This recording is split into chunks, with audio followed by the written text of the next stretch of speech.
La Révolution française. À la fin des années 1780, le Royaume de France traverse une crise économique, sociale et politique profonde. L'année 1789 marque pour la France un tournant majeur.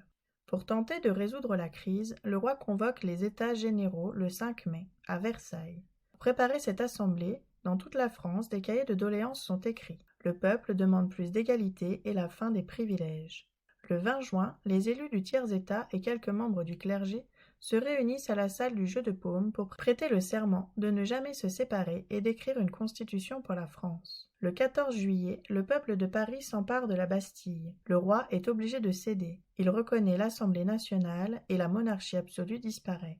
Dans les campagnes, les paysans s'en prennent au château des seigneurs. C'est la grande peur. Dans la nuit du 4 au 5 août, l'Assemblée nationale vote l'abolition des privilèges. Le 26 août, les députés votent la Déclaration des droits de l'homme et du citoyen. Les hommes sont donc libres et égaux en droit. Le 5 octobre, les femmes de Paris marchent sur Versailles pour réclamer du pain au roi. Elles sont rejointes par les hommes, inquiets de voir que le roi n'avait toujours pas signé les nouvelles déclarations prises par l'Assemblée. Le roi est contraint de signer les documents et venir s'installer à Paris, au palais des Tuileries. Le 14 juillet 1790, une grande fête est organisée pour l'anniversaire de la prise de la Bastille. Le roi y prête serment de fidélité au peuple français et aux principes de la Révolution.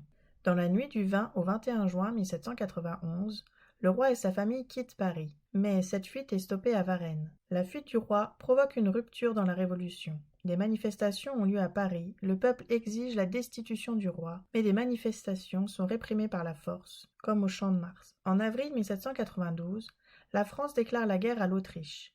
En juillet, les Prussiens menacent les révolutionnaires, c'est le manifeste Brunswick. La guerre se poursuit et une nouvelle assemblée est élue.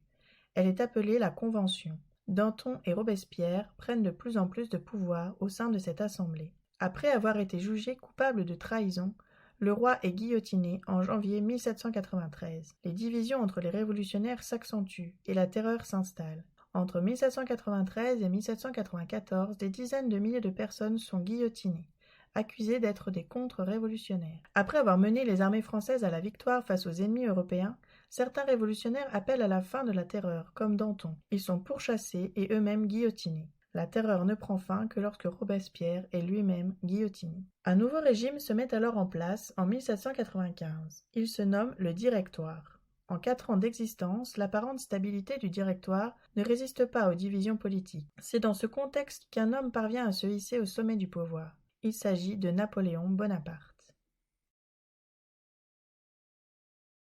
Created using Powtoon.